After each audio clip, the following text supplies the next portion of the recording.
In today's video, we'll discuss methods of psychology. Methods of psychology. जो methods of psychology हैं, वो हमारे पास 9 methods हैं. Observational method, experimental, next है case study, survey, फिर है psychological, interview, sociometry, longitudinal और क्रॉस सेक्शनल. ये जो है 9 मेथड हमारे आते हैं. तो चलिए एक बार मेथड्स ऑफ साइकोलॉजी को समझते हैं.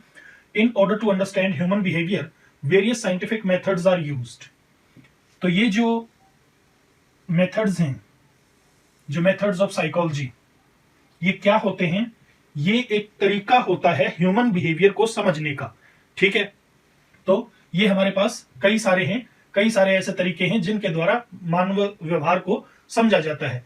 द पर्पस ऑफ स्टडी और research is to develop principles and theories. जो पर्पस है स्टडी का, साइकोलॉजिकल जो स्टडी है, उसका पर्पस क्या होता है? प्रिंसिपल्स बनाना, सिद्धांत बनाना और थियरीज बनाना.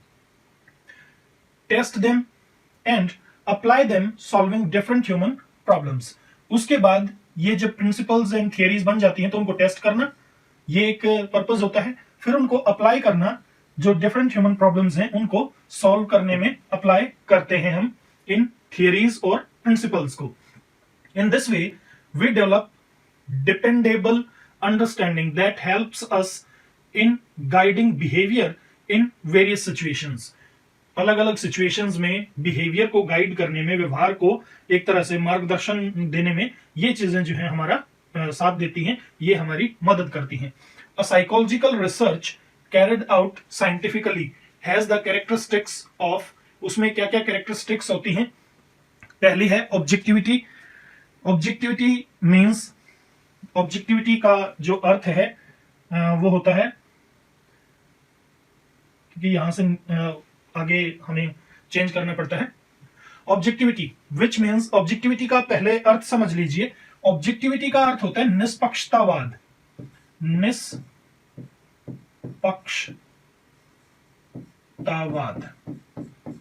निष्पक्षतावाद यानी किधर का भी पक्ष नहीं लेना है. ठीक है, तो that is known as objectivity. Objectivity which means that such researches are free from any kind of biases. Any kind of biases. biases पूर्वाग्रह. bias होता है पूर्वाग्रह.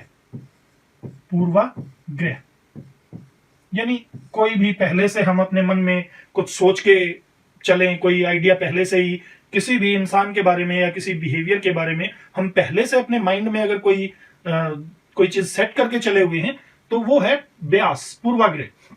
तो ऑब्जेक्टिविटी का अर्थ क्या है? ऑब्जेक्टिविटी जो है उसमें रिसर्च जो होती हैं वो फ्री होती हैं किसी भी तरह की ब्यासेस से, यानी पूर्वाग्रहों से मुक्त होती हैं, और इसे हम कहते हैं ऑब्जेक्टिविटी. क्लियर है? It is testable time and again and can be open to all. अब देखिए नेक्स्ट क्या है? नेक्स्ट कैरेक्टरिस्टिक है it is testable time and again. यानी जो भी हम प्रिंसिपल या थियरी बनाते हैं वो टेस्टेबल होती है, बार बार उसको हम टेस्ट करके देख सकते हैं. ये नहीं कि किसी एक पर्टिकुलर सिचुएशन में, किसी एक पर्टिकुलर मौके पर ही वो टेस्ट की जा सकती है, बाकी दोबारा वो लाइफ में टेस्ट ही नहीं की जा सकती कि भाई ये तो एक पर्टिकुलर इंसान था और उसके ऊपर पर्टिकुलर सिचुएशन में ये टेस्ट की गई थी. ऐसा नहीं है. यानी ये टेस्टेबल होती हैं टाइम एंड अगेन, बार बार इनको टेस्ट किया जा सकता है. And can be open to all, और सबके लिए ओपन होती हैं. One can verify its authenticity by following the same method in terms of getting the same result. One can verify its authenticity. इसकी ऑथेंटिसिटी को, कि ये कह लीजिए कि एक तरह से भाई ऑथेंटिक है या नहीं है, सही है या नहीं है, उसकी सहीपन को कोई भी इंसान जो है वो सत्यापित कर सकता है, वेरीफाई कर सकता है. क्या करके? Bye following the same method, वही मेथड फॉलो करके, इन terms of getting the same result, और उसे वही सेम रिजल्ट मिलेंगे. यानी जिस तरह का जो भी मेथड अप्लाई किया गया है, जो तरीका ह्यूमन बिहेवियर को जांचने के लिए जो भी तरीका अप्लाई किया गया है, वो तरीका अगर कोई दूसरा इंसान, कोई दूसरा प्रयोग करने वाला वही सेम तरीका सेम सिचुएशंस में अगर अप्लाई करता है तो उसे रिजल्ट वही सेम मिलेंगे, थोड़े बहुत इधर उधर हो सकते हैं। तो इस तरह से इनकी ऑथेंटिसिटी वेरीफाई होती है। It has scope for self correction. अब इसमें एक और कैरेक्टरिस्टिक है, क्या है, जो साइकोलॉजिकल रिसर्च है उसकी एक कैरेक्टरिस्टिक और है, it has scope for self correction. Scope for self correction का अर्थ है कि इसके अंदर, खुद इसी के अंदर जो है करेक्शन हो सकती है, इस चीज का स्कोप है, इस चीज की अभी गुंजाइश है। In other words, the researcher corrects his और her understanding if there is some error and goes for revision.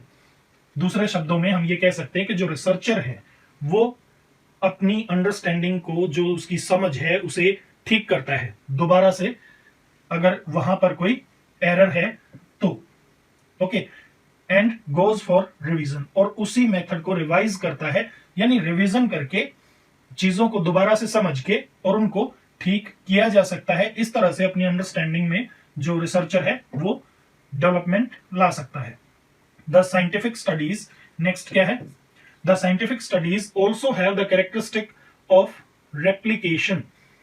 They have the characteristic of replication, which means that the results of the study are consistently verified by similar other studies across different settings. The scientific study also have the characteristic of replication.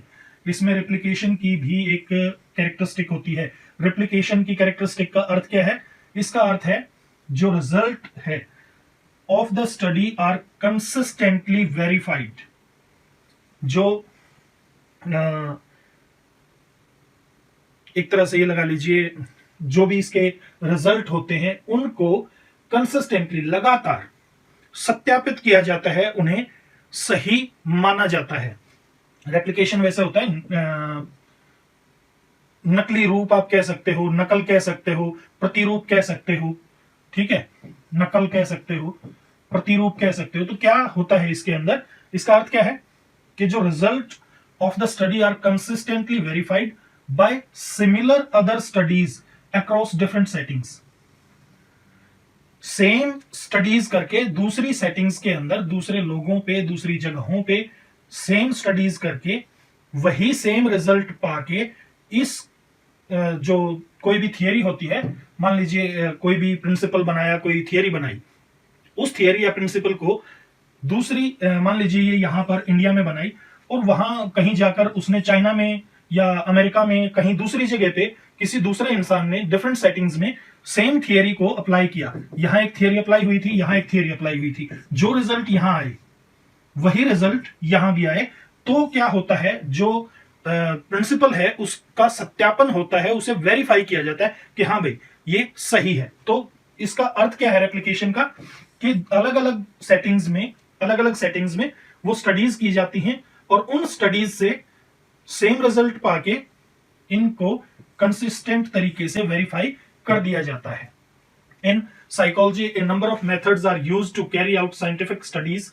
बहुत सारे methods use किए जाते हैं, यहां हम 9 methods को discuss करेंगे। Some of these methods are following, इनमें से कुछ जो मेथड्स हैं वो यहां पर हैं। तो देखिए कौन से मेथड्स हैं।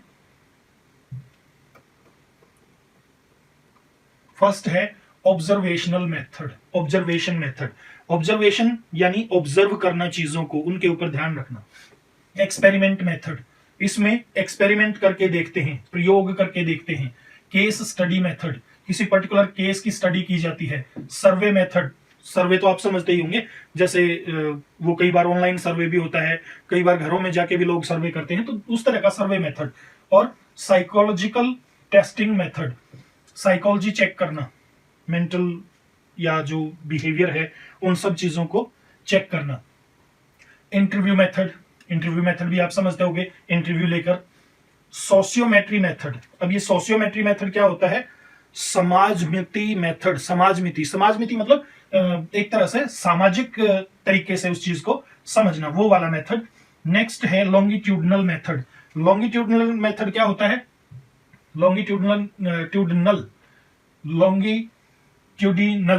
लॉन्गिट्यूडिनल होता है एक तरह से जिसके अंदर काफी समय लिया जाता है, ठीक है, ये इसमें काफी टाइम लिया जाता है लॉन्गिट्यूडिनल मेथड में, ये काफी लंबे समय तक चलता है, ठीक है। इसका अर्थ आप कह सकते हो, जो कोई भी लगा लीजिए, जैसे ये एक इंसान है, ठीक है, ये अभी बच्चा है छोटा, फिर ये थोड़ा सा और बड़ा हुआ, फिर थोड़ा सा और बड़ा और बड़ा और बड़ा और बड़ा, तो इस तरह से जो यहां से लगा, कोई भी ऑब्जर्वर, कोई भी जो एक्सपेरिमेंट करने वाला है, वो यहां से इस बच्चे को देखता हुआ यहां यहां यहां यहां, हो सकता है जब ये यहां था तो ये 10 दिन का बच्चा था, 10 दिन का, 10 days, ठीक है, और यहां ये आके 20 years तक इसने इसको ऑब्जर्व किया, तो कितना लंबा समय हो गया, इसने काफी लंबा समय लिया।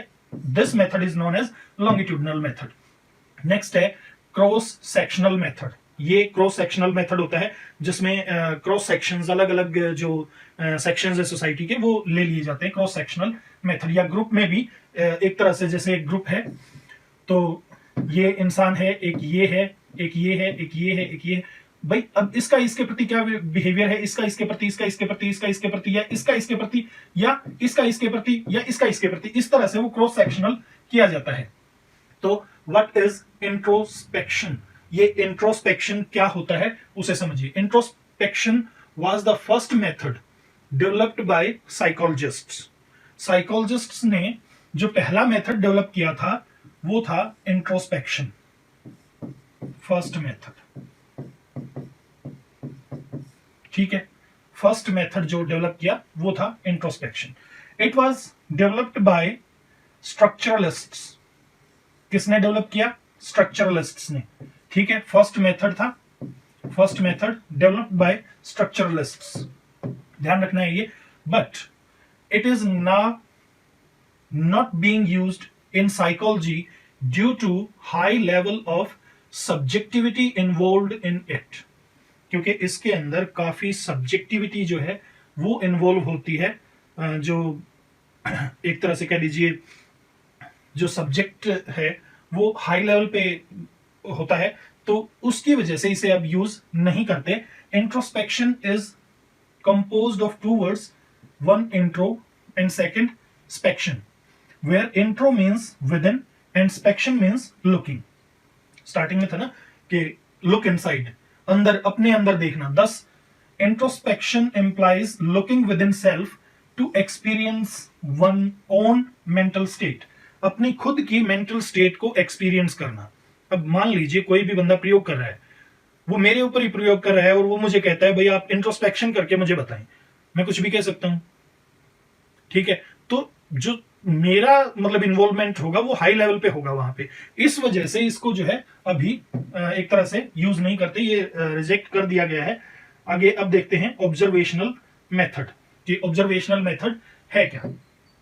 Observational method, observation is as a method of inquiry is often understood as a scientific registering of event without any deliberate attempt to interfere with variables operating in the event which is being studied। अब एक बात ये समझ लीजिए कि ये variable होता क्या है। वेरिएबल को आप कह सकते हो एक बदलाव या a data item that may take on more than one value during the run time of a program. A data item that may take on more than one value। मान लीजिए यहां से यहां तक ये ऑब्जर्वेशन चली, ठीक है, तो इसमें वेरिएबल जो है, मान लीजिए ये यहां पे ये लेवल लिया, तो नेक्स्ट टाइम ये नहीं है कि यही लेवल लेगा, यहां भी आ सकता है, यहां भी जा सकता है, तो दैट इज वेरिएबल। बदलाव इसके अंदर होता रहता है, जो पूरा प्रोसेस चलेगा ना, उस प्रोसेस के दौरान डाटा में जो बदलाव होता रहता है that is known as variable. तो क्या कहा है इसने? Observation as a method of inquiry is often understood as a scientific registering of events without any deliberate attempt to interfere with variables। Variables के साथ कोई इंटरफियर नहीं किया जा सकता, ठीक है, कोई इंटरफियर नहीं, यानी ये जो उतार चढ़ाव है, जो डाटा कम ज्यादा होता है उसके साथ छेड़छाड़ नहीं। ऑपरेटिंग इन द इवेंट, जो वेरिएबल्स ऑपरेट करते हैं इवेंट में, विच इज बीइंग स्टडीड, जिसकी स्टडी की जा रही है। तो इसमें क्या कहा है कि जस्ट सिस्टमेटिक रजिस्टरिंग है, सिस्टमेटिक तरीके से रजिस्टर करना है और कुछ नहीं करना, ठीक है। इवेंट्स को, उसमें जो वेरिएबल्स आते हैं उनके साथ छेड़छाड़ नहीं करनी। In the process of observation following 4 steps are generally followed. 4 steps हैं इसके। पहला है selection of behaviour to be observed, जो बिहेवियर है उसका सिलेक्शन, कि भाई कौन सा बिहेवियर हमें ऑब्जर्व करना है। Observing and recording the selected behaviour, फिर जो बिहेवियर एक बार सिलेक्ट कर लिया उसको ऑब्जर्व करना, देखना और फिर रिकॉर्ड करना, ये दूसरा स्टेप हो गया। अब थर्ड स्टेप है analysis and interpretation of the behaviour observed. Observe कर लिया, ऑब्जर्व करने के बाद उसको एनालाइज करना और उसकी इंटरप्रिटेशन करना। एनालाइज करना यानी उसको एक तरह से समझना और फिर उसे इंटरप्रेट करना यानी उसको एक तरह से नोट करना या बताना, लाइक दैट। और फिर होता है जनरलाइजेशन, यानी थर्ड के बाद जो फोर्थ स्टेप होता है जनरलाइजेशन, एक जर्नल तरीके से, जर्नल रूप से उसकी सारी चीजों को बताना, यानी उस पूरी स्टडी को जर्नलाइज कर देना। अब देखिए टाइप्स ऑफ ऑब्जर्वेशन क्या क्या हैं, ये टाइप्स ऑफ ऑब्जर्वेशन देख लेते हैं एक बार। टाइप्स ऑफ ऑब्जर्वेशन, इसमें this method is used in natural as well as laboratory settings. तो टाइप्स कौन सी होगी, एक नेचुरल एक लेबोरेटरी। नेचुरलिस्टिक ऑब्जर्वेशन जो नेचर के अंदर होती है, when it is used to study the events happening in natural environment, it is called naturalistic observation, such as observing the behavior of children on playground. In this case, the observer, psychologist, has no control on the extraneous variables. Extraneous variables, जो बाहरी variables होते हैं, कोई दूसरा बच्चा गुस्सा दिला दे, कोई और कुछ कह दे, कोई एनवायरनमेंट ऐसा हो, वहां पे कोई ऐसी चीज गिरी हुई हो, तो बिहेवियर में चेंज आता है। लेकिन इन चीजों के ऊपर जो साइकोलॉजिस्ट है उसका कोई कंट्रोल नहीं होता। वो एक फ्री नेचुरल एटमॉस्फेयर में उस बच्चे को छोड़ देता है और वहां पर उसको ऑब्जर्व करता है। He or she simply records the entire activities and then analyse them. जो साइकोलॉजिस्ट है वो दूर रह के जस्ट नेचुरल सेटिंग में किसी भी बच्चे की, इंसान की, उसकी एक्टिविटीज को रिकॉर्ड करता है, दैट्स ऑल। फिर बाद में उनको एनालाइज करता है और जनरलाइज करता है। ये प्रोसेस होता है इसमें। मतलब इसके अंदर ये नहीं है कि वो जो आउटर वेरिएबल्स हैं उनके ऊपर उसका कोई कंट्रोल नहीं है, ना ही वो उनको ठीक करता है, ना ही वो उनको खराब करता है, मतलब उनके साथ वो कोई छेड़छाड़ नहीं करता। तो that is known as naturalistic. Second one is laboratory observation. अब देखिए लेबोरेटरी ऑब्जर्वेशन में क्या होता है, जो लैब के अंदर ऑब्जर्वेशन होती है, that is known as laboratory observation. In the case of laboratory observation, the event under study is controlled by the observer. जो भी इवेंट है, जो घटना होनी है, जो काम होना है, वो इवेंट पूरा का पूरा ऑब्जर्वर के कंट्रोल में रहता है। For example, studying the effect of induced stress on task performance. Induced भड़काऊ, प्रेरित, यानी एक तरह से किसी को उत्साहित कर देना, भड़काना, प्रेरित करना। तो जो इंड्यूस्ड स्ट्रेस है वो टास्क परफॉर्मेंस के ऊपर क्या असर डालेगा, तो वो इंड्यूस्ड करेंगे उसको बार बार अलग अलग तरीके से। फिर टास्क की जो परफॉर्मेंस होगी, जो परफॉर्मेंस उनको चेक करनी है, जो काम हुआ वो किस तरह से हुआ, वो सारा चेक करना है। तो वो सब जो है इसी के अंदर चेक होता है, लेबोरेटरी के अंदर। तो यहां पर जो है ना, जो ये ऑब्जर्वर है इसके कंट्रोल में होती है हर चीज। Next, observation is also divided into participant and non participant types. एक पार्टिसिपेंट, एक non participant, depending on the role of the observer. जो ऑब्जर्वर का रोल है उसके ऊपर ये चीज डिपेंड करती है। पार्टिसिपेंट ऑब्जर्वेशन क्या है? In the case of participant observation, the researcher mixes up with the event under study and conducts the study. जैसे मान लीजिए ये बच्चे खेल रहे हैं यहाँ पर इस ग्राउंड में, यहाँ बच्चे खेल रहे हैं, ठीक है, और ये जो है ये पार्टिसिपेंट, ये ऑब्जर्वर है। तो ये भी क्या करेगा, इनके साथ ही अपना एक ऐसा रूप बना लेगा और इनके साथ ही ये भी खेलने लग जाएगा कहीं भी। और ये मान लीजिए इसको ऑब्जर्व कर रहा है तो ध्यान इसके ऊपर रखेगा बस। तो ये है पार्टिसिपेंट ऑब्जर्वेशन, जिसके अंदर ऑब्जर्वर पार्टिसिपेट करता है। नॉन पार्टिसिपेंट ऑब्जर्वेशन, इसमें ऑब्जर्वर पार्टिसिपेट नहीं करता. Here the observer observes in such a position which is least disturbing to the subject under study. The specific behavior is observed in natural setting without subjects getting conscious that they are observed by someone. क्या होता है non participant में? मान लीजिए ground के अंदर बच्चे खेल रहे हैं, तो वो कहीं इतनी दूर से इस हिसाब से ऑब्जर्व करेगा कि उन बच्चों को ये पता ही नहीं लगेगा कि तुम्हें ऑब्जर्व किया जा रहा है, तुम्हारी कोई ऑब्जर्वेशन हो रही है, तुम्हें कोई नोट कर रहा है या तुम्हारे बिहेवियर को ऑब्जर्व किया जा रहा है, ऐसा कुछ उनको पता ही नहीं लगने देता. तो इसमें that is known as non participant observation. Non participant observation permits the use of recording instruments.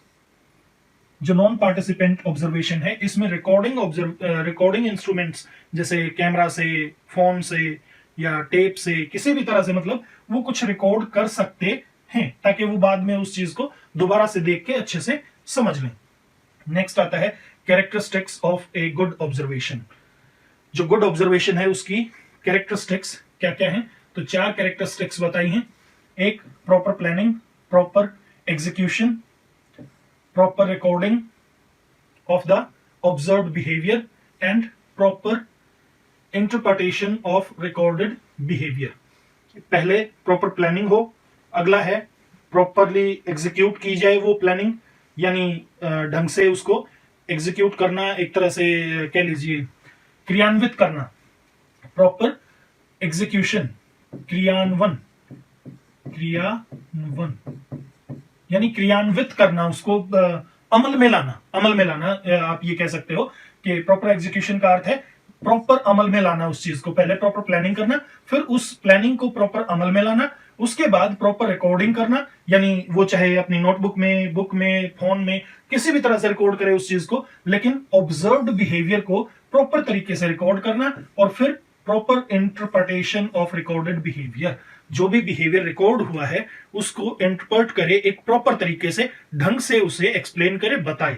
ये जो है 4 कैरेक्टरिस्टिक हैं ऑब्जर्वेशन मेथड की.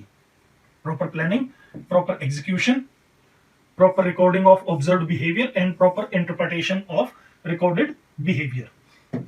Next, experiment method. नेक्स्ट हमारे पास आता है एक्सपेरिमेंट मेथड. एक्सपेरिमेंट मेथड में देखिए क्या होता है. जो एक्सपेरिमेंट मेथड है, experimental method is the most scientific and objective method. Objective जो मेथड होता है दैट इज नोन एज विषयनिष्ठ, यानी जो एक प्रॉपर विषय से, एक प्रॉपर सब्जेक्ट से जुड़ा हुआ हो,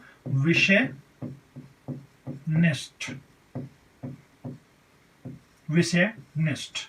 ठीक है, तो ये होता है experimental method. Experimental method is the most scientific and objective method of studying behaviour.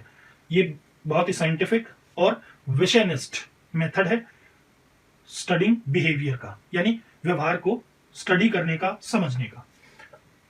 In an experiment the experimenter studies the effect of one variable on the other by deliberately manipulating and controlling one variable. क्या होता है इसके अंदर, थोड़ा सा इस बात को समझिए. जो एक वेरिएबल है उसका दूसरे के ऊपर किस तरह से असर होता है, ये एक्सपेरिमेंटल मेथड के अंदर देखा जाता है. दस, experiment is the method which can explain cause and effect relationship. भाई किस चीज ने उस चीज के ऊपर क्या प्रभाव डाला और क्या उसका असर हुआ, मतलब कॉज क्या था, कारण क्या था, और फिर उसका प्रभाव क्या निकला. ये जो रिलेशनशिप है बिटवीन वेरिएबल्स, दो वेरिएबल्स के बीच में, इसे हम कहते हैं एक तरह से एक्सपेरिमेंटल मेथड.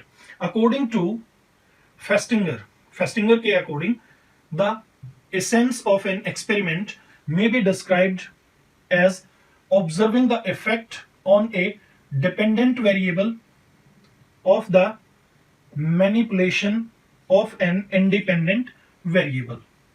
क्या कहा है कि जो एसेंस है, जो मेन चीज है एक्सपेरिमेंट की, वो क्या है, मे बी डिस्क्राइब्ड एज, उसे हम डिस्क्राइब कर सकते हैं किस तरीके से, as observing the effect on a dependent variable.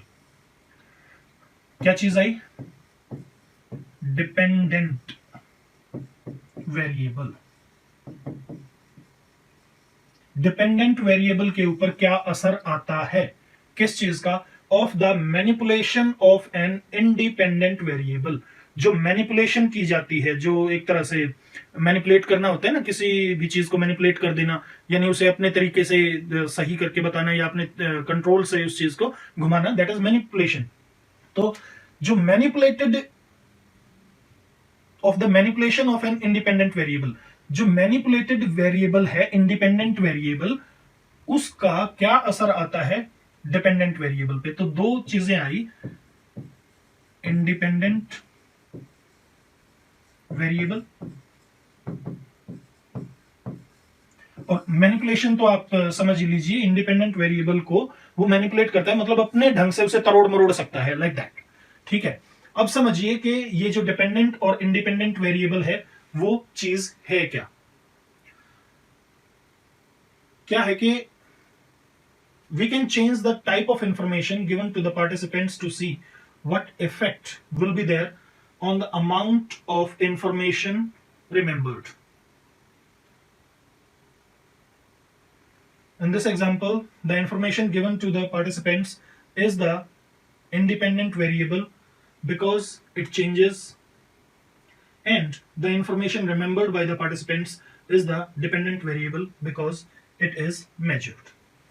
अब देख लीजिए इसे डिपेंडेंट और इंडिपेंडेंट वेरिएबल को किस तरह से समझना है। क्या है? मान लीजिए एक क्लास है, ठीक है। क्लास के अंदर ये यहां पर बच्चे हैं अलग अलग, इनके ऊपर वो मान लीजिए ऑब्जर्वेशन कर रहे हैं। इसमें जो डिपेंडेंट वेरिएबल होगा वो क्या रहेगा? वो तो रहेगा जो रिजल्ट निकल के आया है, क्योंकि उसके ऊपर असर होता है। और इंडिपेंडेंट वेरिएबल क्या है? जो चीज जो एग्जामिनर है, जो ऑब्जर्वर है, वो उसे मैनिपुलेट कर सकता है। अब देखिए यहां पर मान लीजिए इस बच्चे को उसने कोई भी इतना सा डाटा दिया, ठीक है, और इसने उसमें से इतना सा ही याद किया। इसको जो है ये इतना और ऐड कर दिया इस बच्चे के लिए, और इसने भी इतना ही याद किया, या इसने मान लीजिए थोड़ा सा और ज्यादा याद कर लिया। तो ये जो डिपेंडेंट और इंडिपेंडेंट वेरिएबल है उसे समझिए क्या है। डिपेंडेंट जो वेरिएबल है वो तो ये है, इसके ऊपर प्रभाव पड़ रहा है किस चीज का? इस चीज का। जब ये ऊपर नीचे हो रही है, ये कम ज्यादा जब हो रही है, ये जो डाटा है, जो दिया गया डाटा है बच्चों को, ये जब कम ज्यादा हो रहा है तो यहां पर असर आ रहा है, ठीक है। तो ये इंडिपेंडेंट वेरिएबल है, इसे कंट्रोल करता है कौन? ऑब्जर्वर। ऑब्जर्वर। और इसे क्या कहेंगे हम? डिपेंडेंट। डिपेंडेंट वेरिएबल क्यों कहेंगे? क्योंकि it is affected, it is affected by the amount of this variable. इस वेरिएबल का जो अमाउंट है, जब वो घटता या बढ़ता है, यहां है तो ये अफेक्ट हो रहा है, यहां है तो अफेक्ट हो रहा है, ये है तो अफेक्ट हो रहा है। तो ये जो अफेक्ट आ रहा है यहां पे, इसे तो स्टडी किया जाता है, स्टडी किया जाता है। क्योंकि ऑब्जर्वर तो ये देखेगा ना कि भाई मैंने इतना डाटा दिया, उस बच्चे ने कितना याद किया, मैंने जब इतना डाटा दिया तो उस बच्चे ने कितना याद किया, वो स्टडी करेगा इस चीज को, रिकॉर्ड करेगा इस चीज को। तो ये है डिपेंडेंट वेरिएबल। और जो वो फ्लक्चुएट करेगा डाटा को, वो है इंडिपेंडेंट वेरिएबल। तो ये जो चीज है इसको थोड़ा सा ध्यान से समझ लीजिए कि इसमें होता क्या है। जो एक्सपेरिमेंट मेथड है, इसमें एक वेरिएबल को फ्लक्चुएट करता है वो, और दूसरे वेरिएबल को स्टडी करता है। एक को फ्लक्चुएट करेगा और दूसरे को स्टडी करेगा, ठीक है। जिसे फ्लक्चुएट करेगा उसका इफेक्ट जाएगा जिसको वो स्टडी कर रहा है उसके ऊपर। क्लियर है? नेक्स्ट चलते हैं। The variable which is controlled and manipulated by the experimenter is called independent variable, that is known as IV. कौन सा variable? Controlled and manipulated by the experimenter. And the variable on which the impact of independent variable, इसका impact, असर जिस variable के ऊपर आता है, variable is studied, और इसे स्टडी किया जाता है, is known age dependent variable. तो डिपेंडेंट वेरिएबल को स्टडी किया जाता है और इसी के ऊपर असर आता है, और इसे हम जानते हैं डी वी की तरह, ठीक है, डीवी आईवी, आईवी मतलब इंडिपेंडेंट वेरिएबल, डीवी मतलब डिपेंडेंट वेरिएबल। नेक्स्ट देखते हैं आगे क्या कहा है। In simple experiment two groups are formed, दो ग्रुप्स फॉर्म किए जाते हैं। One is experimental group in which the participants receive the independent variable. एक तो एक्सपेरिमेंटल ग्रुप जिसमें इंडिपेंडेंट वेरिएबल मिलता है। The other is control group in which behaviour is observed without giving the independent variable. दो group बना लिए जाते हैं, ठीक है। मान लीजिए 4 बच्चे इसमें ले लिए और 4 ही बच्चे इसमें ले लिए।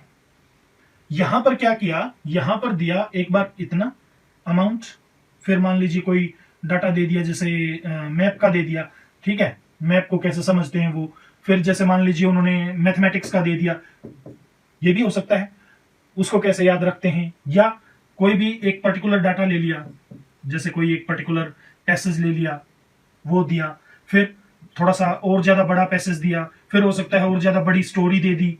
तो इस तरह करके वो वेरिएबल जो इंडिपेंडेंट वेरिएबल है वो दिया जाता है, जो फ्लक्चुएट हो रहा है, जिसे कंट्रोल किया जाता है एक्सपेरिमेंट द्वारा, और फिर इसका जो रिजल्ट निकलता है उसे स्टडी किया जाता है। This is known age dependent variable. अब इसके अंदर क्या होता है, इसके अंदर ये जो इंडिपेंडेंट वेरिएबल है ये नहीं होता, यानी वेरिएबल जो फर्स्ट वेरिएबल है उसके अंदर कोई फ्लक्चुएशन नहीं होगी, और फिर ये इन्हें दिया जाता है और जो परिणाम निकलता है उसे स्टडी किया जाता है। यानी डिपेंडेंट वेरिएबल को स्टडी किया जाता है, लेकिन इंडिपेंडेंट वेरिएबल दूसरे ग्रुप को नहीं दिया जाता, वेयर एज फर्स्ट ग्रुप को इंडिपेंडेंट वेरिएबल दिया जाता है और जो डिपेंडेंट वेरिएबल होता है उसको स्टडी किया जाता है। तो इन दोनों की स्टडी किया जाता है, और इस तरह से जो है हमारा ऑब्जर्वेशनल जो मेथड है वो पूरा किया जाता है। बाय मैनिपुलेटिंग इंडिपेंडेंट वेरिएबल, यहां से देखते हैं, by manipulating independent variable the experimenter is in a position to state that change induced in one variable brings change in another variable.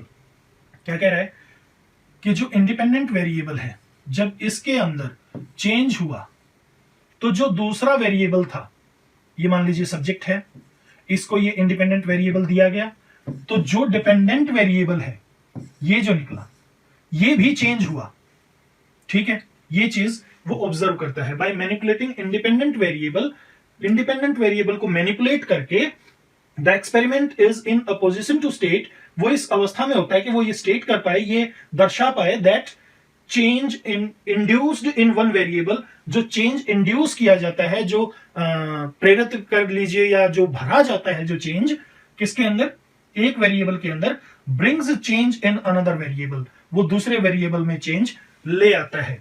तो यहां पर क्वेश्चन बन सकता है कि जो change induced in one variable is known as, तो इसे क्या कहोगे, independent variable, and which changes according to the induced change induced, which changes according to the change induced, that is known as dependent variable.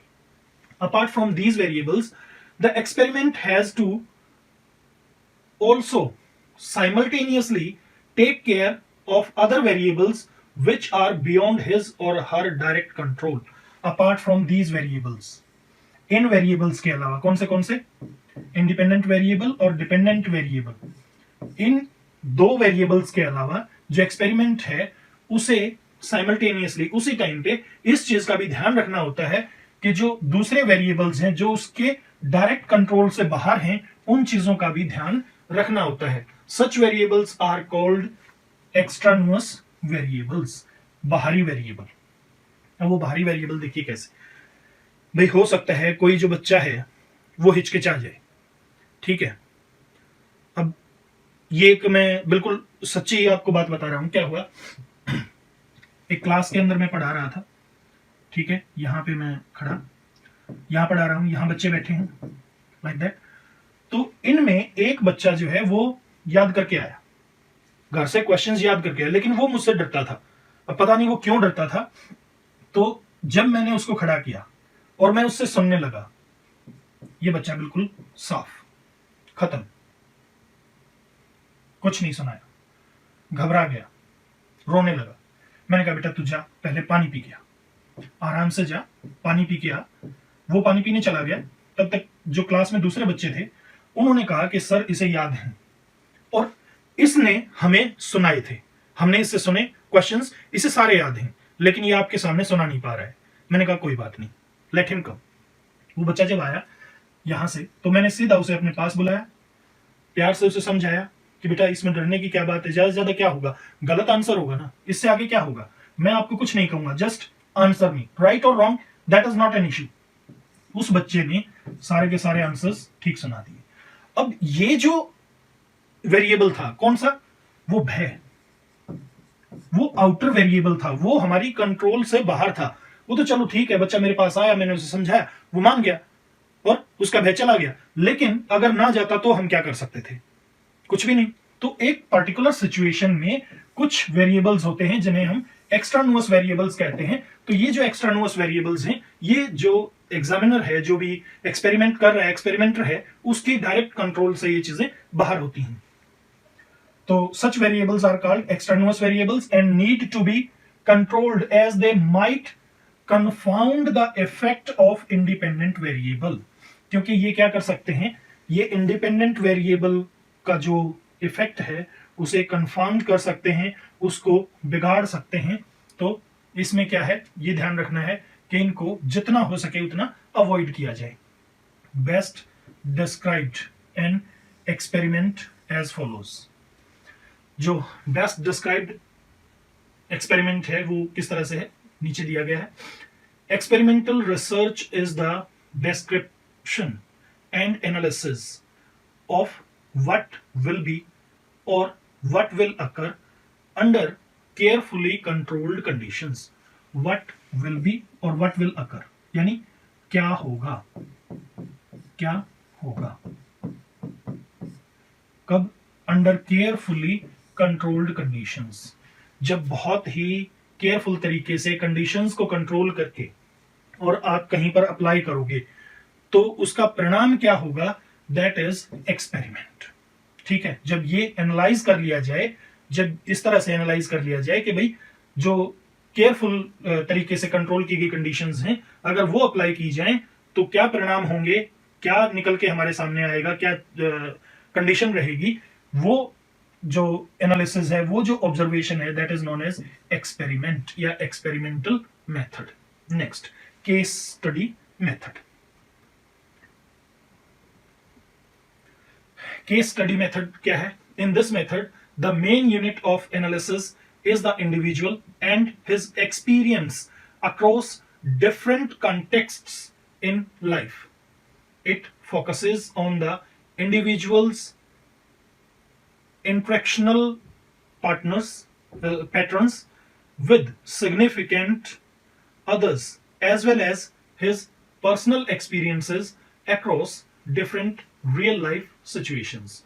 In order to prepare a case history of individual, data are collected from many sources, for example his or her family history, educational life, medical history and social life. This method is very popular in clinical psychology and lifespan development psychology.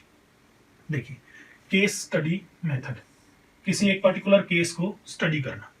किसी एक particular case को कैसे study करते हैं? किसी एक particular case को study करते हैं कि जो इंडिविजुअल है, जो भी एक व्यक्ति है, एक व्यक्ति, उसको स्टडी करेंगे। वो कैसे? उसके एक्सपीरियंसेस को across different context in life. Life में जो अलग अलग कंटेक्स्ट आते हैं, अलग अलग जो सिचुएशंस आती हैं, उन सिचुएशंस में उसके क्या एक्सपीरियंस रहते हैं, उन चीजों को वो स्टडी करते हैं। अब ये फोकस किस चीज पे करती है? ये फोकस करती है उसका जो इंट्रैक्शनल पैटर्न है, interactional pattern with significant others as well as his personal experiences across different real situations, different real life situations. यानी वो किस तरह से इंटरेक्ट करता है, किस तरह की बातचीत करता है कुछ खास दूसरे लोगों के साथ, और दूसरा क्या, as well as his personal experiences across different real life situations, और साथ साथ उसके जो पर्सनल एक्सपीरियंसेस हैं, जो डिफरेंट रियल लाइफ सिचुएशंस हैं, उनमें उसे क्या पर्सनल एक्सपीरियंसेस रहे, उन चीजों को ये स्टडी करती है, case study. In order to prepare a case history of individual, data जो है वो कहां से कलेक्ट किया जाता है, उसकी फैमिली से, जो फैमिली हिस्ट्री है, भाई क्या बैकग्राउंड है उस बंदे की, फैमिली बैकग्राउंड क्या है, एजुकेशनल बैकग्राउंड क्या है, मेडिकल हिस्ट्री क्या है, और सोशल लाइफ क्या है, यानी वो किसी बीमारी से ग्रसित तो नहीं है, या किस तरह के समाज में वो इंसान रहता है, तो उस सब चीजों को मिलाकर जो है ये स्टडी की जाती है। ऐसे ही नहीं कि किसी के ऊपर भी वैसे ही स्टडी कर दी कि भाई ऐसी सिचुएशन होगी तो इंसान किस तरह से बात करेगा, ऐसी सिचुएशन होगी तो इंसान किस तरह से बात करेगा।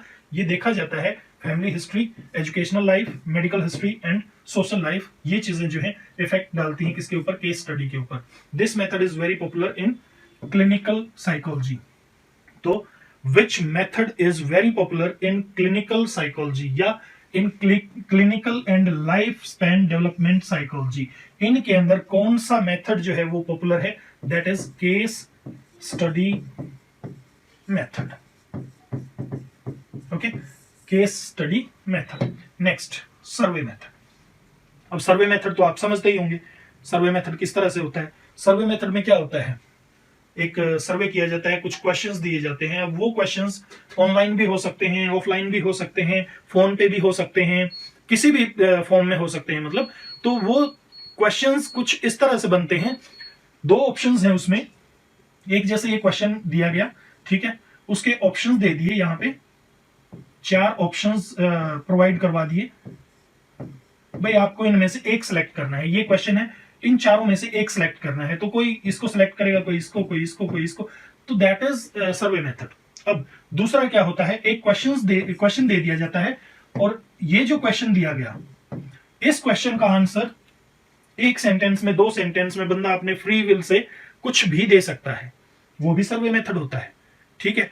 तो 2 तरह के क्वेश्चंस होते हैं इसमें, एक जो ऑप्शंस के साथ आते हैं, दूसरे जो एक तरह से बंदे की फीलिंग्स को लेके चलते हैं, तो इसमें दूसरी टाइप वाले में ऑप्शंस नहीं दिए जाते। अब देखिए, in psychology survey method is generally used to study the pattern of opinions, attitudes, believes and values of the people. लोगों के ओपिनियन, एटीट्यूड, बिलीफ और वैल्यूज, उनके क्या पैटर्न चलते हैं, उस चीज को सर्वे करने के लिए, उस चीज को एग्जामिन करने के लिए सर्वे मेथड यूज किया जाता है, ठीक है। तो ध्यान रखिएगा, pattern of opinion, attitude, belief, values of people. Out of the targeted population, a sample is drawn by using appropriate sampling method which represents the whole population, and survey is conducted on the sample and the result obtained are generalized for the whole population. किया क्या जाता है, ये एक मान लीजिए इतनी बड़ी पॉपुलेशन है, इसमें बहुत सारे लोग हैं, उनमें से क्या करते हैं, एक सिलेक्टेड इतने से लोगों को निकाल लिया जाता है। अब इनके ऊपर वो सर्वे किया जाएगा, यहां पर इनके ऊपर सर्वे किया जाएगा, इन लोगों के ऊपर, और ये जो सर्वे के रिजल्ट आएंगे, इनको बहुत ही ध्यानपूर्वक लिया जाएगा। ये जो लोग होंगे, ये ऑलमोस्ट इस पॉपुलेशन का, इस इतनी बड़ी पॉपुलेशन के हर हिस्से से लोग होंगे इसके अंदर, हर तरह की। फिर ये जो रिजल्ट आएंगे, इन रिजल्ट्स को जनरलाइज कर दिया जाएगा, जनरलाइज कर दिया जाएगा किसके लिए, इस कंप्लीट पॉपुलेशन के लिए, ठीक है। तो इस तरह से ये सर्वे मेथड में एक चीज तो ये होती है, तो बड़े ही ध्यान से लोगों का चयन किया जाता है। दूसरा है, in order to collect the data from people a variety of sources are used. लोगों से डाटा कलेक्ट करने के लिए बहुत सारे सोर्सेज इस्तेमाल किए जाते हैं, सच एज डायरेक्ट कांटेक्ट करके, लोगों के पास सीधा जाकर, the participants with A set of questions and taking their interview. सीधे डायरेक्ट कांटेक्ट करते हैं पार्टिसिपेंट्स से, सेट ऑफ क्वेश्चंस के साथ, एंड टेकिंग देयर इंटरव्यू, और उनका इंटरव्यू लेते हैं। दूसरा तरीका क्या है, sending the questionnaire through email और थ्रू पोस्ट।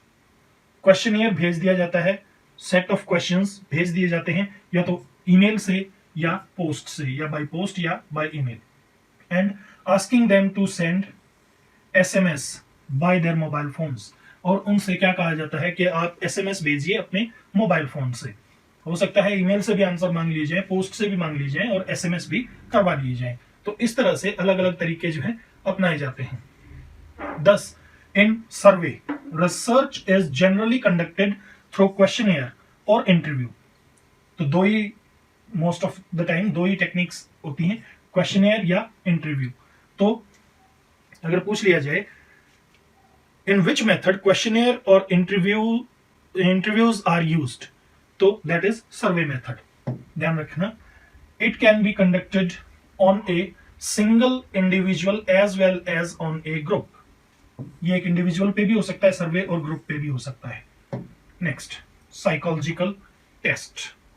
साइकोलॉजिकल टेस्ट्स, अब देखिए साइकोलॉजिकल टेस्ट्स में होता क्या है, क्या होते हैं ये।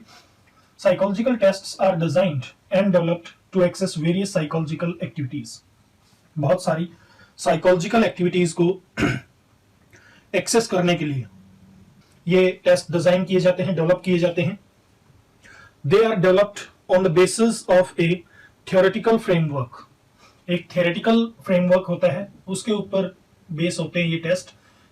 तो क्वेश्चन आ सकता है what is the base of psychological tests, तो बेस क्या बनेगा, theoretical framework।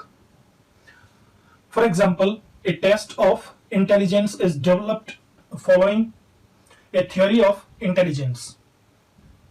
a test of intelligence का कोई टेस्ट अगर करना है तो वो कैसे डेवलप होगा, वो फॉलो करते हुए, किसको फॉलो करते हुए, थियरी ऑफ इंटेलिजेंस को फॉलो करते हुए वो टेस्ट डेवलप होगा।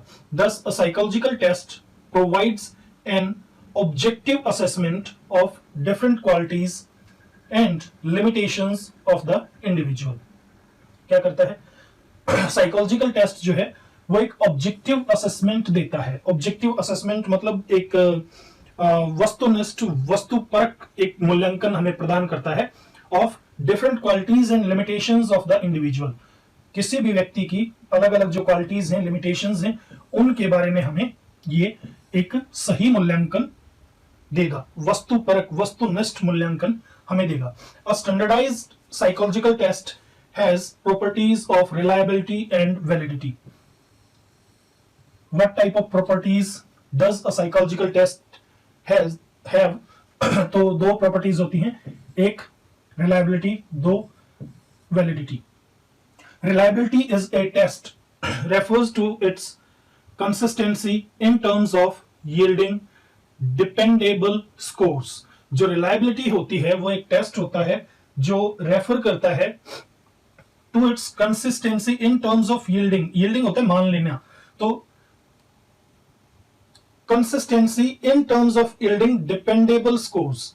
जो डिपेंडेबल स्कोर्स होते हैं, जो उसके ऊपर टेस्ट के ऊपर बेस्ड जो स्कोर होते हैं, उनको मान लेना, लगातार उनको मानते रहना, ये जो है रिलायबिलिटी होती है। यानी कोई भी उनको स्वीकार करे, रिलायबल, भरोसा करे उनके ऊपर। Thus a test is considered to be reliable if it produce almost similar results if conducted more than once on the same sample. किसी एक सैंपल के ऊपर अगर वही टेस्ट बार बार किया जाए तो क्या होगा, वो सिमिलर रिजल्ट्स देगा, और इन सिमिलर रिजल्ट्स की वजह से इसको रिलायबल माना जाता है, भरोसे वाला माना जाता है। यानी इसके ऊपर संदेह नहीं किया जा सकता, ये टेस्ट रिलायबल बन जाता है। दूसरा होता है validity. Validity of a test reveals the extent to which the test measures what it claims to measure। validity is a test, ये एक टेस्ट होता है, reveals the extent to which the test measures what it claims to measure। देखिए जो test है वो किसी ना किसी चीज को तो मापता ही है, यानी कुछ ना कुछ तो वो चेक करता है। तो ये जो वैलिडिटी होती है ये उसी चीज को रिवील करती है कि किस एक्सटेंट तक, किस हद तक इसने उस चीज को मापा जिस चीज को मापने के लिए ये टेस्ट लिया गया था। जैसे इंटेलिजेंस के लिए ही टेस्ट लिया गया, तो वैलिडिटी जो होती है वो ये बताती है, ये वो टेस्ट होता है जो ये बताए कि इस टेस्ट ने इंटेलिजेंस को इस हद तक नापा या इस हद तक नापा, तो जिस चीज को ये नापने की बात करता है ये टेस्ट, उस चीज को किस हद तक नापा गया है, that is known as validity. Besides reliability and validity, objectivity and practicability of the test are also important. Beside reliability and validity, इनके साथ साथ दो चीजें और भी इंपॉर्टेंट हैं, वो कौन सी? Objectivity and practicability of the test, यानी टेस्ट प्रैक्टिकल होना चाहिए और वस्तुपरक होना चाहिए। Objectivity of the test refers to the extent to which the test is free of any kind of biases and subjectivity. भाई जो एक तरह के ये लगा लीजिए पक्षपात या सब्जेक्ट से रिलेटेड कोई बात जो जिसके ऊपर टेस्ट हो रहा है उससे रिलेटेड किसी भी बात से या किसी भी तरह के पक्षपात से ये टेस्ट जो है वो फ्री होना चाहिए, ये होता है ऑब्जेक्टिविटी के अंदर। प्रैक्टिकेबिलिटी क्या होती है? प्रैक्टिकेबिलिटी होती है टेकिंग द टेस्ट और practicability of the test refers to the case of using the test practically. ये किस चीज को रेफर करती है? ये रेफर करती है कि इस टेस्ट को प्रैक्टिकल तरीके से लिया गया हो, यानी ये नहीं कि जस्ट एक नॉन सीरियस वे में, पूरी तरह से प्रैक्टिकली उस चीज को अप्लाई किया गया हो। Length of the test and the time consumed in taking the test are two important aspects to determine the practicability of any test. अब प्रैक्टिकेबिलिटी के लिए दो चीजें इंपॉर्टेंट बताई इन्होंने, वो कौन सी बताई? एक तो लेंथ और एक टाइम, मतलब कितना लंबा टेस्ट था और कितना टाइम लिया गया। ये चीजें जो हैं वो टेस्ट की प्रैक्टिकेबिलिटी को एक तरह से डिटरमाइन करती हैं, निर्धारित करती हैं कि भाई ये टेस्ट कैसा रहा। क्लियर है? नेक्स्ट जो है वो देखते हैं। जब ये टेस्ट हो जाते हैं तो scores on psychological tests are most commonly interpreted by reference to some norms। कुछ norms को संदर्भ में रखते हुए जो है इनके स्कोरों को बताया जाता है। norms होते हैं कुछ मानक, कुछ निर्धारित मानक तय किए जाते हैं, उन मानकों का रेफरेंस देते हुए स्कोर बताया जाता है। These norms represent the test performance on standardization sample। अब ये जो मानक होते हैं वो किस चीज को रिप्रेजेंट करते हैं? वो रिप्रेजेंट करते हैं जो टेस्ट परफॉर्मेंस है स्टैंडर्डाइज सैंपल के ऊपर, उस चीज को ये एक तरह से रिप्रेजेंट करते हैं। ये नॉर्म्स कि एक स्टैंडर्ड कोई भी सैंपल ले लिया, स्टैंडर्ड सैंपल मतलब ना कोई बहुत ज्यादा, जैसे मान लीजिए इंटेलिजेंस का ही टेस्ट है, हम उसी की बात कर रहे हैं। इंटेलिजेंस का टेस्ट है तो ना ही तो कोई बहुत ज्यादा इंटेलिजेंट बच्चा और ना ही कोई बहुत ज्यादा डल बच्चा, एक नॉर्मल जो स्टूडेंट है वो लिया, वो एक सैंपल के रूप में लिया, उसके ऊपर टेस्ट किया, फिर जो रिजल्ट्स आए वो रिजल्ट्स एक तरह से नॉर्म्स के रूप में रख लिए जाते हैं, मानकों के रूप में रख लिए जाते हैं कि भाई ये जो बच्चा है इंटेलिजेंट है, हमने स्टैंडर्ड बच्चे के ऊपर टेस्ट किया था तो हमारा ये रिजल्ट निकला था, यहां जो है ये रिजल्ट निकल रहा है तो ऑब्वियसली ये रिजल्ट निकलना ही चाहिए। लेकिन कई बार क्या होता है कि वो इंटेलिजेंट जो बच्चा है, हो सकता है वो परफॉर्म इतना ही करे तो वो कहेंगे कि भाई ये जो बच्चा है ये इंटेलिजेंट नहीं है, क्योंकि जो नॉर्म्स हैं इस टेस्ट के वो ये दिखा रहे हैं कि इस बच्चे को यहां तक परफॉर्म करना चाहिए था लेकिन ये तो कम परफॉर्म कर रहा है, like that. Norms indicate individuals relative position in the normative sample and thus evaluation of individuals performance is in reference to other persons become easy। जो नॉर्म्स हैं वो क्या इंडिकेट करते हैं? norms indicate individuals relative position in the normative sample। जो normative sample है, जो standardise जो सैंपल है, उस सैंपल के साथ उसकी रिलेटिव पोजीशन बनाई जाती है। तो नॉर्म्स क्या करते हैं? ये इंडिकेट करते हैं किसी भी इंडिविजुअल की रिलेटिव पोजीशन जो स्टैंडर्डाइज सैंपल था उसके साथ, and thus evaluation of individual's performance in reference to other persons become easy. और इस तरह से जो इवैल्यूएशन है इंडिविजुअल्स परफॉर्मेंस, किसी भी एक इंडिविजुअल की परफॉर्मेंस, किसी की व्यक्तिगत जो परफॉर्मेंस है उसका मूल्यांकन जो है वो क्या हो जाता है?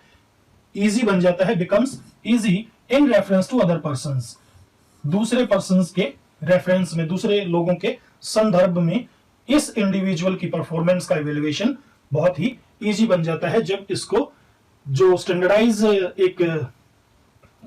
जो वो था सैंपल, उसके साथ जब इसकी रिलेटिव पोजीशन बना ली जाती है, तब the score of the test reveals the extent to which the individual possesses those abilities.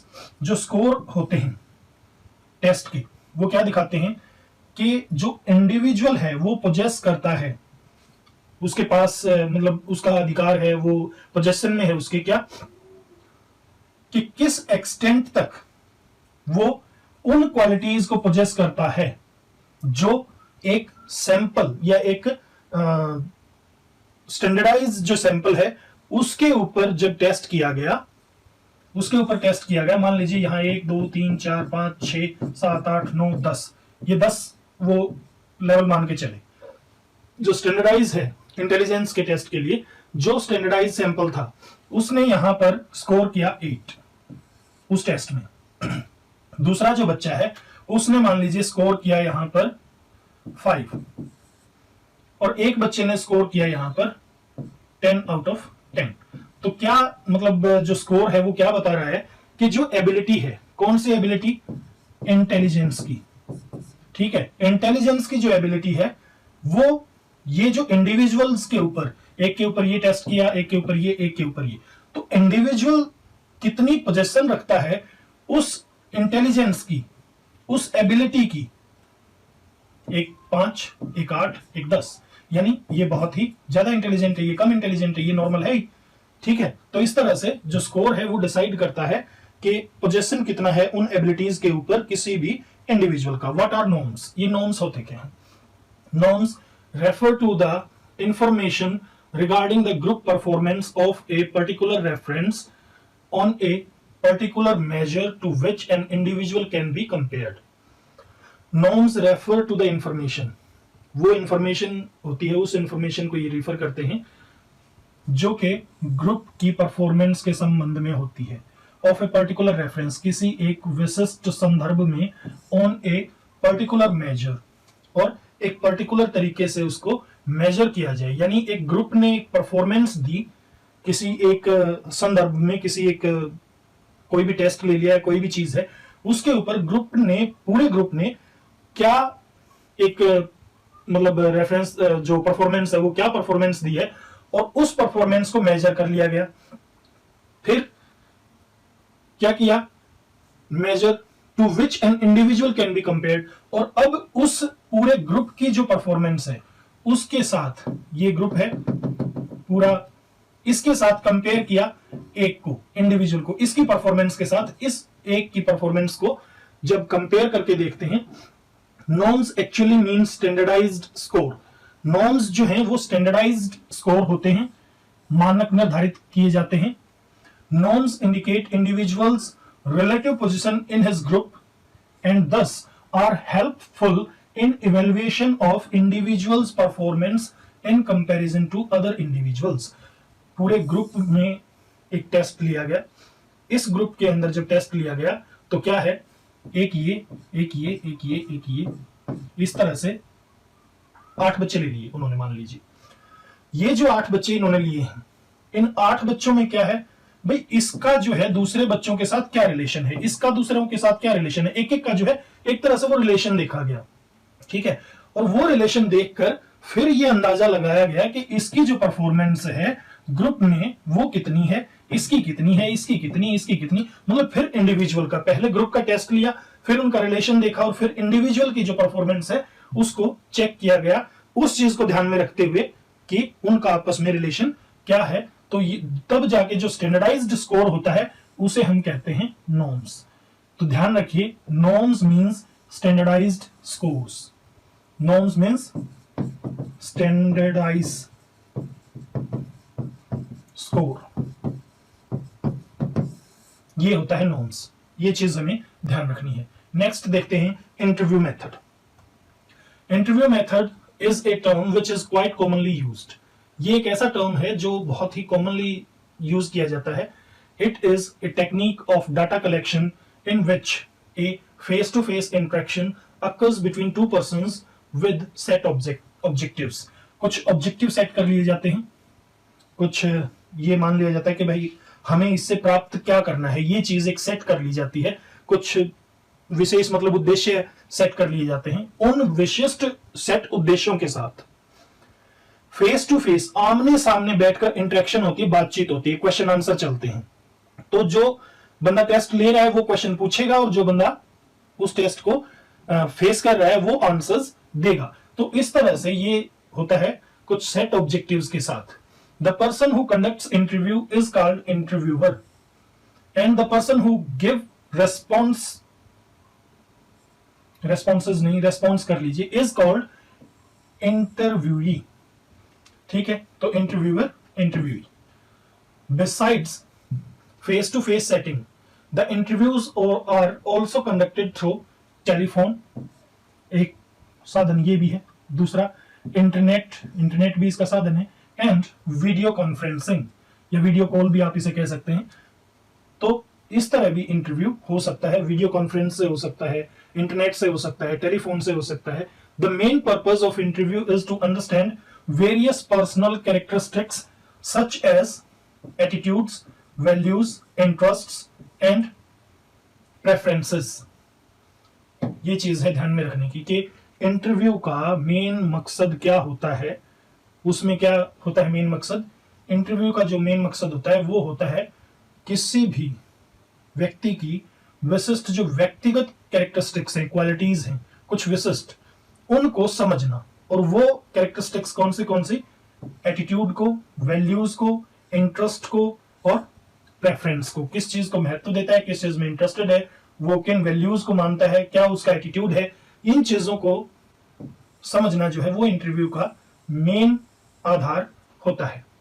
For this responses of the interviewee are carefully attended by the interviewer and non-verbal cues are also taken into account while conducting the interview. Non-verbal cues क्या हुए? Non-verbal तो हो गया जो मौखिक ना हो, cues संकेत, यानी वो संकेत जो बोलकर नहीं बताए गए। इंटरव्यू में बंदा किस तरह से कैसे परफॉर्म कर रहा है, आंसर किस तरह दे रहा है, उसकी बॉडी लैंग्वेज, हर चीज वो सब भी ध्यान में रखी जाती है। तो जो नॉन वर्बल क्यूज हैं वो भी are also taken into account while conducting the interview. Interview conduct करते समय वो इंटरव्यूई के जो रिस्पॉन्स होते हैं उनको बड़े ध्यान से देखता है इंटरव्यूअर। और जो नॉन वर्बल क्यूज हैं, नॉन वर्बल क्यूज में आप body language, gesture, face expression, हर चीज को इंक्लूड कर सकते हैं। वो सारी चीजें भी अकाउंट में रखी जाती हैं, यानी ध्यान में रखी जाती हैं। Two types of interviews are often used to obtain information. Two types of interviews होते हैं जो आमतौर पर इंफॉर्मेशन कलेक्ट करने के लिए यूज किए जाते हैं। These are structured interview and unstructured interview. अब देखिए ये स्ट्रक्चर्ड और अनस्ट्रक्चर्ड इंटरव्यू क्या होते हैं। In the case of structured interview, जो स्ट्रक्चर्ड इंटरव्यू होता है उसमें क्या होता है? The questions are already framed with the possible response options. Question जो हैं वो पहले ही फ्रेम कर लिए जाते हैं और पॉसिबल रेस्पॉन्स ऑप्शंस दिए जाते हैं। इसे कहते हैं structured interview. The interviewee is required to respond to the set of framed questions by choosing one option. पहले से क्वेश्चंस हैं, ऑलरेडी क्वेश्चंस, जैसे क्वेश्चन हो गया, उसके फिर ऑप्शन ए, बी, सी या डी, फिर से क्वेश्चन ए, बी, सी, डी, इस तरह से ऑप्शंस मतलब उसको दिए जाएंगे और उन्हीं ऑप्शंस में से जो इंटरव्यू है वो अपना रेस्पॉन्स देता है। अब आगे देखिए अनस्ट्रक्चर्ड इंटरव्यू। स्ट्रक्चर्ड में क्या होता है? क्वेश्चंस पहले फ्रेम होते हैं, ऑप्शंस होते हैं, जो बंदा इंटरव्यू को फेस करता है उसे वो क्वेश्चंस दिए जाते हैं, ऑप्शंस दिए जाते हैं और एक चॉइस उसे पूछी जाती है। लेकिन अनस्ट्रक्चर्ड में क्या होता है? ये थोड़ा सा फ्लेक्सिबल होता है। तो which type of interview is little bit flexible? Structured और अनस्ट्रक्चर्ड। तो अनस्ट्रक्चर्ड इंटरव्यू फ्लेक्सिबल होता है, रिजिड स्ट्रक्चर्ड होता है। Questions are asked according to the situational need. जो सिचुएशन होती है उसकी क्या जरूरत है, मतलब मौके पर, मौके की नजाकत को देखते हुए ये क्वेश्चंस पूछे जाते हैं।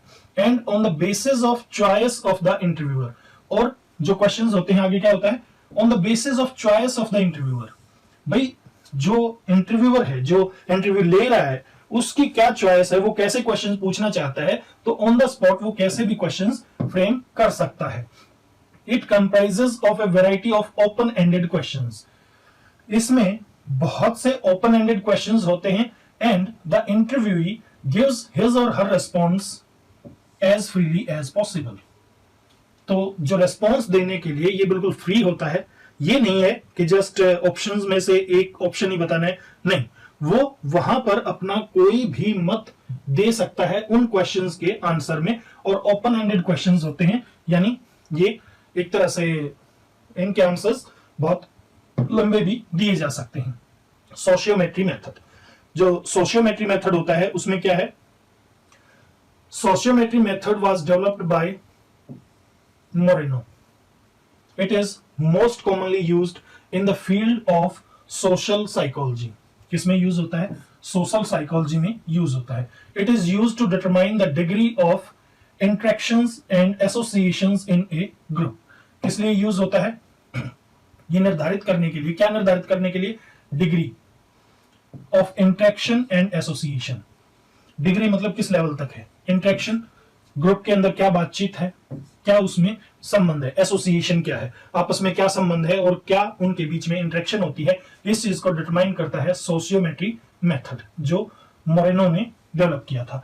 It is used to find out the type of relationship among group members, जो ग्रुप के मेंबर हैं उनके बीच में किस टाइप की रिलेशनशिप है, इस चीज को फाइंड आउट करने के लिए यूज किया जाता है।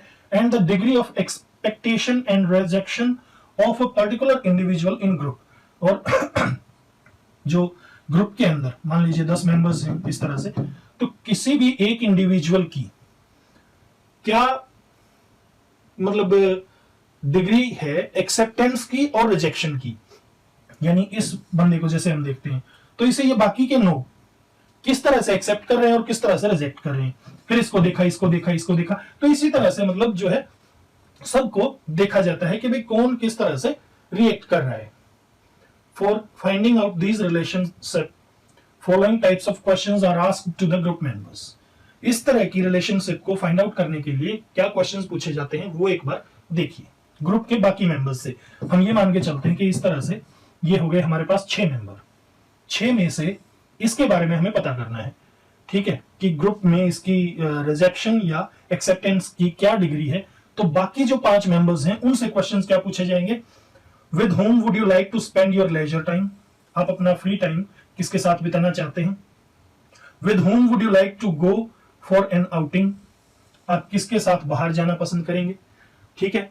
तो जब रिस्पॉन्स आएगा, मान लीजिए ये कहता है इसके साथ, इसने कहा इसके साथ, इसने कहा इसके साथ और इसने कहा इसके साथ, तो इसके साथ 2 मेंबर हो गए ना, एक ये और एक ये वाला, तो 2 मेंबर हो गए। इसकी डिग्री ऑफ एक्सेप्टेशन एक्सेप्टेंस बढ़ गई, सॉरी, जो इसकी डिग्री ऑफ एक्सेप्टेंस है वो बढ़ गई। तो इसी तरह से फिर उसके बाद जैसे फिर से आप 6 मेंबर्स को ले लीजिए, तो अब जब मान लीजिए इसका चेक करना है तो फिर इससे भी वही क्वेश्चन, इससे भी वही, इससे भी, इससे भी, इससे भी, अब इससे नहीं पूछा जाएगा, पहले इसको चेक कर रहे थे तो इससे नहीं पूछा गया था, तो इसी तरह से ये चलता रहता है। On the basis of responses given by members of the group to such questions, conclusion are generated regarding position of group members in their group. सबसे मेन बात है कि ग्रुप में उस बंदे की पोजीशन क्या है, इस बारे में जो है कंक्लूजन निकाला जाता है इस तरह के क्वेश्चन से। अब देखिए नेक्स्ट है लॉन्गिट्यूडनल मेथड। लॉन्गिट्यूडनल मेथड मैंने बताया था काफी लंबा समय ये लेता है, तो longitudinal method is used in developmental psychology. किसमें यूज किया जाता है, डेवलपमेंटल साइकोलॉजी में यूज किया जाता है। This method involves selecting sample at a particular point of time and studying that sample for very long periods to understand the developmental changes and characteristics during that period। क्या करते हैं कि इसके अंदर एक सैंपल को सिलेक्ट कर लेते हैं एक पर्टिकुलर टाइम पे। मान लीजिए 5 साल के किसी बच्चे को इन्होंने सिलेक्ट कर लिया, 5 साल, 5 इयर्स, ठीक है। तो एक पर्टिकुलर टाइम पे सिलेक्ट कर लिया गया। अब क्या है कि जो डेवलपमेंटल चेंजेस हैं, यानी विकास होने के साथ साथ, जब ये 10 साल का होगा, जब ये 15 साल का होगा, जब ये 20 साल का होगा, तो इस तरह से विकास होता जा रहा है सब्जेक्ट का, जो सैंपल है उसका तो विकास होता जा रहा है ना। तो उसमें क्या क्या चेंजेस आते हैं और क्या क्या कैरेक्टरिस्टिक्स आती हैं इस समय की अवधि के दौरान, तो उसमें क्या करते हैं, उसमें इन सब्जेक्ट्स को स्टडी किया जाता है काफी लंबे समय तक। अब देखिए इसमें करते क्या है। For example, a researcher start studying 50 new born infants. उसने 50 जो हैं बच्चे ले लिए जो न्यू बोर्न बेबीज हैं, न्यू बोर्न बेबीज ली 50, ठीक है। आगे क्या किया, and studies them continuously for next 20 years, और 20 साल तक वो उनको स्टडी उसने किया, till their age is 20 years, जब तक ये न्यू बॉर्न थे 50। तो यहां पर मान लीजिए हम मान के चलते हैं कि भाई न्यू बॉर्न में ये कोई 1 वीक का होगा, कोई 8 दिन का, कोई 9 दिन का, कोई 1 दिन का, कोई 10 दिन का, लाइक दैट, मतलब लगभग वहीं उसी स्टेज से। और 20 साल तक स्टडी किया जब तक कि उनकी उम्र 20 साल नहीं हो गई। It will be a longitudinal method. तो ये मेथड कौन सा मेथड कहलाएगा, longitudinal method. This longitudinal method takes longer time to complete a particular study. किसी भी पर्टिकुलर स्टडी को कंप्लीट करने के लिए इस तरह से जो लॉन्गिट्यूडनल मेथड है वो काफी लंबा समय ले लेता है। Although longitudinal method reveals qualitatively important results, but its major limitation is the amount of time consumed in it. इसमें क्या होता है कि जो amount of time है वो बहुत ही ज्यादा लग जाता है। हालांकि ये reveals qualities, qualitative important result, मतलब क्वालिटी के हिसाब से अगर देखा जाए तो बहुत ही बेहतर क्वालिटी के रिजल्ट इसमें निकल के आते हैं। लेकिन इसकी सबसे बड़ी प्रॉब्लम क्या है कि इसमें टाइम बहुत ज्यादा कंज्यूम हो जाता है। बिसाइड्स दिस, इसके साथ साथ, मतलब टाइम कंज्यूम होने के साथ साथ इसमें एक प्रॉब्लम और भी आती है कि जो सैंपल है also occurs, loss of sample also occur due to movement of some people to other areas and many more reasons. भाई हो सकता है कोई पहले तो उसी जो टेस्ट कर रहा है, जो भी वो एक्सपेरिमेंट कर रहा है, उस इंसान के एरिया में रहते थे ये 50 के 50, लेकिन क्या हुआ कि इनमें से कुछ लोग, जैसे मान लीजिए 20 साल के जब हुए तो इनमें से 5 फैमिलीज जो हैं वो शिफ्ट कर गई किसी दूसरी कंट्री में, ये 5 फैमिलीज यहाँ पर आ गई। तो अब ये कैसे, एग्जामिनर को तो प्रॉब्लम हो गई ना कि अब उनको जाके कैसे स्टडी करें, इन 5 के पास तो फिर बार बार जाना पड़ेगा, फिर यहाँ आना पड़ेगा। तो एक तो ये प्रॉब्लम है, लॉस हो जाता है किसका, सैंपल का। दूसरा हो सकता है एक्सीडेंट हो गया और वो बंदा जो है डेथ हो गई उसकी, या कोई और भी ऐसे बहुत से रीजंस होते हैं। तो इस तरह से जो है सैंपल लॉस होने का भय रहता है। तो उसके लिए क्या इन्होंने सोल्यूशन निकाला है, उन्होंने सोल्यूशन निकाला है क्रॉस सेक्शनल मेथड का। तो देखिए ये क्रॉस सेक्शनल मेथड क्या होता है, इसको एक बार समझते हैं। क्रॉस सेक्शनल मेथड में ये क्या करते हैं कि जैसे 5 साल का ग्रुप ले लिया, उसको कोई एक स्टडी कर रहा है, 10 साल का ले लिया उसको दूसरा, या मान लीजिए यहाँ एक ही बंदा है जो स्टडी कर रहा है, तो 5 साल के कुछ बंदों को स्टडी किया उसने बच्चों को, कुछ 10 साल के बच्चों को, कुछ 15 साल के बच्चों को, और कुछ 20 साल के बच्चों को किसी एक पर्टिकुलर एरिया से। तो इस तरह से भी वो क्रॉस सेक्शनल हो गया, अलग अलग सेक्शंस उसने बना लिए। This method is also used in developmental psychology. Process तो सेम ही है जो लॉन्गिट्यूडनल मेथड है। लॉन्गिट्यूडनल मेथड में क्या होता है, इन्फेंट से लेके 20 साल तक वही सेम सैंपल रखे। इसमें क्या होता है कि अलग अलग सेक्शंस बना लिए, 5 साल के बच्चों का अलग, 10 साल के बच्चों का अलग, 15 साल के बच्चों का अलग और 20 साल के बच्चों का अलग। इस तरह से उस बंदे ने क्या किया, 4 सेक्शंस बना लिए। तो इसे कहते हैं क्रॉस सेक्शनल। लॉन्गिट्यूडनल की तरह ही है, तो डेवलपमेंटल साइकोलॉजी में ही यूज होगा obviously. And emerged to fulfill the shortcomings of longitudinal method। और ये किस लिए इमर्ज होके आया, मतलब ये अस्तित्व में क्यों आया कि जो शॉर्टकमिंग्स थी, जो कमियां थी किसकी, लॉन्गिट्यूडनल मेथड की, उसको पूरा करने के लिए क्रॉस सेक्शनल मेथड यूज किया गया। तो ये भी क्वेश्चन बन सकता है कि which method is used to outshine the shortcomings of longitudinal method, या which method can be used as an alternative, as a good alternative of longitudinal method. तो क्वेश्चन बन सकता है, तो सिर्फ और सिर्फ यही है, क्रॉस सेक्शनल जो मेथड है वो यूज किया जा सकता है. In this method, rather than studying the same sample for a longer period of time, sample selected consists of individuals from different age groups. क्या कहा कि एक ही सैंपल को लंबे समय तक स्टडी करने की बजाय, ये हो गया जैसे 0 साल, 5 साल, 10 साल, 15 साल और 20 साल. ठीक है, एक ही सैंपल को इतने लंबे समय तक स्टडी करने की बजाय क्या कर दिया जाता है, सैंपल सेलेक्टेड, जो सैंपल सेलेक्ट किए जाते हैं, कंसिस्ट्स ऑफ इंडिविजुअल्स, वो व्यक्तियों से कंसिस्ट होकर बनते हैं वो samples, from different age groups. Different age groups, यहां पर एक ग्रुप बना लिया, यहां एक ग्रुप बना लिया, यहां एक ग्रुप बना लिया उसने, यहां एक और यहां एक. तो इस तरह करते करते उसने मान लीजिए 5 ग्रुप्स बना लिए और उनको स्टडी किया. ठीक है, age groups and their comparative study in and their comparative study is conducted in a very short time. तो उनकी जो कंपैरेटिव स्टडी की उसने इस तरह के ग्रुप बना के, वो बहुत ही कम समय में हो गई. पहले तो 20 साल लगे, लेकिन अब जो है वो स्टडी कम समय में की जा सकती है. For example, if a researcher selects 10 children of age group 0 to 5, 10, 5 to 10, and similarly 10 each from the age group 10 to 15 and 15 to 20.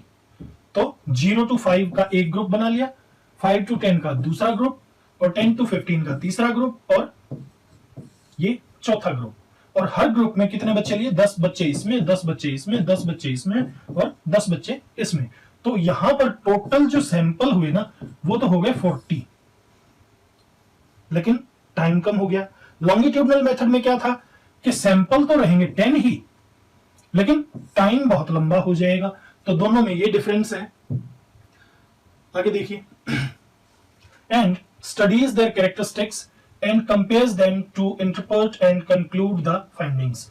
तो उनकी कैरेक्टरिस्टिक्स को वो स्टडी करता है, फिर कंपेयर करता है उनको क्या करने के लिए, इंटरप्रेट करने के लिए, या उनकी जो भी फाइंडिंग्स है, जो रिजल्ट्स हैं, उनको कंक्लूड करने के लिए, यानी रिजल्ट के लिए फिर उनकी स्टडीज को, कैरेक्टरिस्टिक्स को वो कंपेयर करता है. In comparison to longitudinal method, cross-sectional method is used more in modern times as it is having an important advantage over the previous one, which is consumption of very less time in completion of the study. देखिए यहां पर जो है ना, एक तो इस sentence में, क्योंकि अपन लोग इंग्लिश के लिए प्रिपेयर कर रहे हैं, यहां पर एक मिस्टेक भी है इस सेंटेंस में. ये जो सेंटेंस है इसे मैं कहूंगा रॉन्ग सेंटेंस है ग्रामेटिकली. क्यों रॉन्ग है वो आप देख लीजिए. इसमें क्या गलती है, क्या आप बता सकते हैं? इस सेंटेंस में जो भी गलती है आप मुझे व्हाट्सएप करके बताएंगे. ठीक है, ये सेंटेंस रॉन्ग है. यहां से स्टार्ट हुआ है, यहां पर एंड हुआ है, यहां से यहां तक ये सेंटेंस रॉन्ग है. अब वो बताना है कि इसमें गलती क्या है. चलिए सेंटेंस को मैं समझा देता हूं. क्या है, in comparison to longitudinal method, cross sectional method is used more in modern times as it is having an important advantage over the previous one. जो पिछला मेथड था उसके ऊपर, उसके एवज में ये जो मेथड है क्रॉस सेक्शनल मेथड, ये बहुत ही ज्यादा यूज किया जाता है, क्योंकि ये हैविंग एन इंपॉर्टेंट एडवांटेज, इसके अंदर एक बहुत ही महत्वपूर्ण एडवांटेज है. और वो एडवांटेज क्या है कि जो पिछला मेथड था, पिछला मेथड था उसमें बहुत ज्यादा टाइम लग जाता था, लेकिन ये जो मेथड है इसकी क्या एडवांटेज है कि इसके अंदर consumption of very less time in completion of the study, कि स्टडी कंप्लीट करने में जो रिजल्ट चाहिए वो रिजल्ट पाने में टाइम बहुत ही कम लगता है. Bye bye, have a nice time, thanks for watching.